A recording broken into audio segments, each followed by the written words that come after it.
In this video, we're going to talk about linked genes, okay? So in previous videos, when we've discussed this idea of using Punnett grids for dihybrid crosses, we've been talking about unlinked genes so far, okay? So we've always talked about unlinked genes.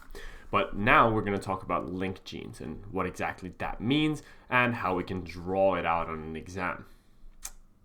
Okay, so the IB defines a linked gene as when gene loci are said to be on the same chromosome. Okay, so it says gene loci are said to be linked if they're on the same chromosome.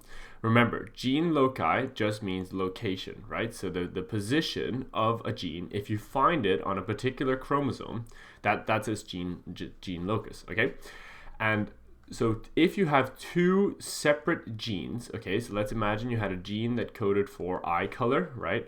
And eye color, you could have green or blue or whatnot. Okay, so that's in this position on a particular chromosome 1. And then you had another gene coding for tongue rolling ability. Okay, so let's say that tongue rolling ability, that's also has a particular gene. And so if these two genes are found on the same chromosome, that's a linked gene. So the way that we represent two genes as being linked on a diagram is that we'll write for a diploid cell, right? Normally, when we write a diploid genotype for two different traits, we would write something like this, right? So we would write, for example, in the previous videos when we talked about the color of a pea plant and the wrinkliness of it, then we'd write it like this, right? But when genes are said to be linked, well, then we have to write it in a way that expresses this. So we would write it using a line that's to represent the fact that it's on a chromosome, and then we'd show which alleles are linked together on that chromosome. Okay, so in this particular case, we have an allele that has, or we have two alleles, two dominant alleles, and they're found on the same chromosome.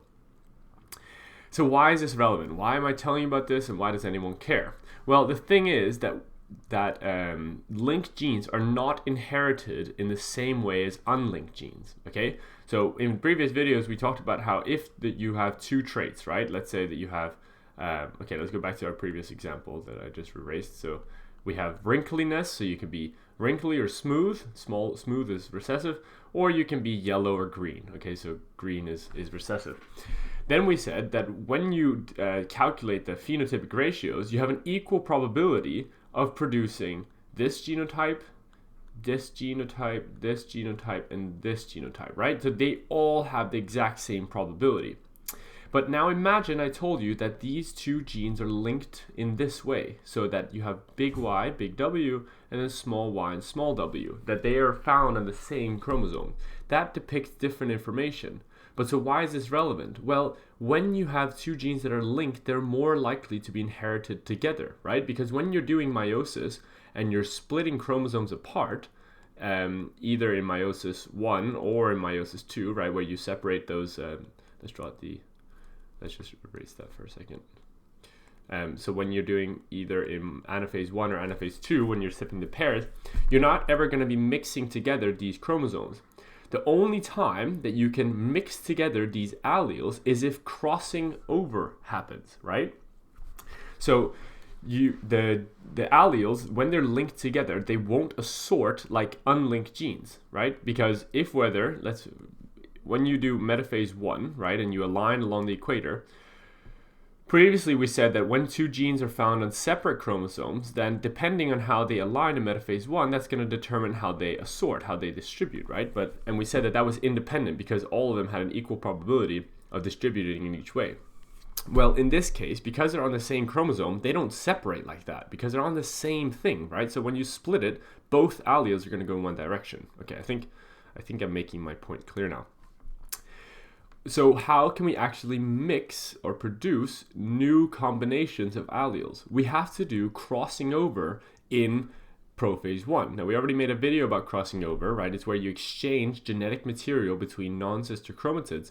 And so what you could form, if you imagine that a parent has this diploid arrangement, so these are where it has both chromosomes, the possible gametes it can form are with this chromosome having AB, so capital A, capital B on the same chromosome. That's if no crossing over happens, right? That's just where you split this chromosome in half and that one goes off. You could then also have small a, small b, right? So that's just if no crossing over happens.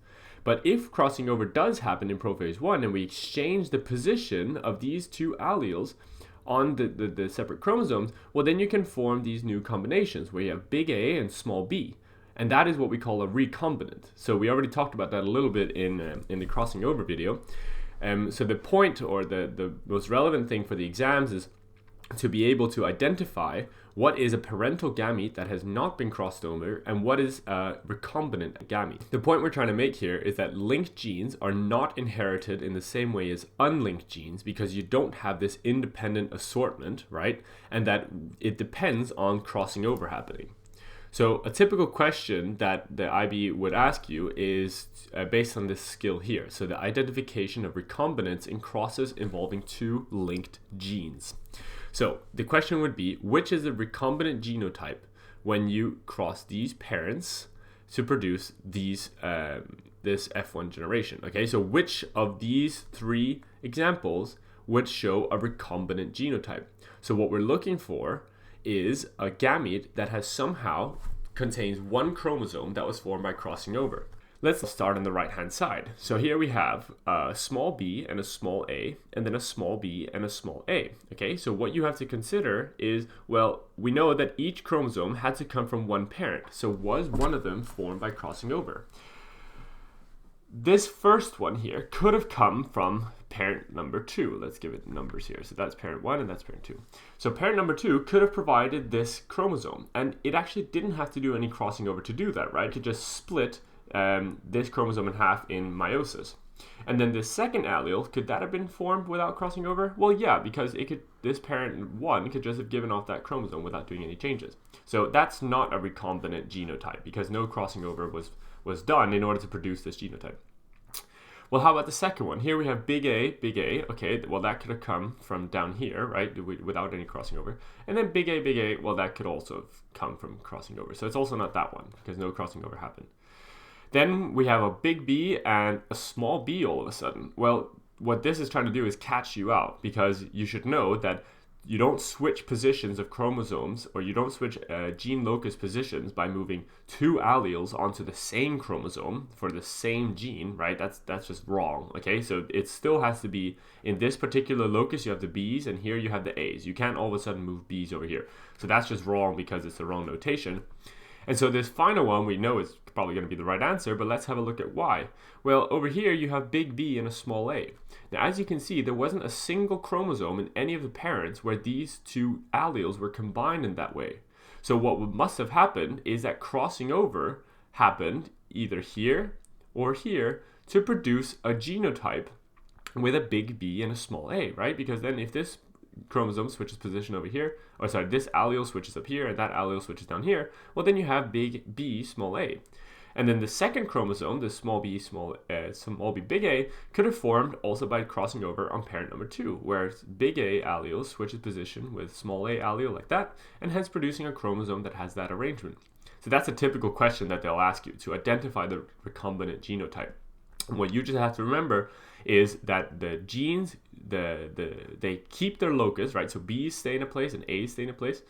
And you have to have one chromosome from each parent. So just have a look at if it's possible to form these chromosomes without doing crossing over. So I hope that makes sense. That was how we calculate linked genes. So in this video, we discussed that linked genes are when two traits are found on the same chromosome.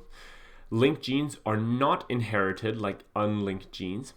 Linked genes can be mixed together by crossing over, right? And the product of crossing over is what we call that recombinant. You can represent linked genes with a particular notation, right, which is where you use a chromosome with a straight line, and then you depict that two alleles are on the same chromosome in this way like that. So I hope that made sense.